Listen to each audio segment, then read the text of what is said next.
की मी एकटा पडलोय, कोणी नाही सोबत. अरे आई बाबा म्हातारे झाले की त्यांच्याकडे कोणीच लक्ष देत नाही. नुसता पैसा पुरवला की झाले असं असतं का रे? आम्हा म्हाताऱ्यांना रे एकटं सोडून जातात सर्वजण आणि आम्ही वाट बघत राहतो रे. आताच येईल ती मुलगी, आताच येईल तो मुलगा. आम्हाला काही नको रे, काही म्हणजे काहीच नको. आम्हाला फक्त तुमची सोबत हवी आहे रे, सोबत हवी आहे. चला तर आपण सर्व विठ्ठलाच्या वारीला जाऊ. शेवटी तोच आपला लेकरू, तोच आपला मायबाप. पांडुरंग पांडुरंग. अहो बाबा, तुम्ही विठ्ठलाच्या वारीला जातात का? तू अजून इथेच आहेस का? इथून गेला नाहीस असं वाटतंय. तू आमचं बोलणं ऐकलेस? हो बाबा, मी इथून गेलोच नव्हतो, पण तुम्ही जे बोलले ते माझ्या मनाला फार लागलं.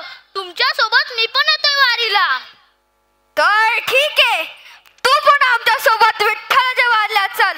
तर बोला मग. कुंडलिक देव हर विठ्ठल, श्री ज्ञानदेव तुकाराम, पंढरीनाथ महाराज की जय.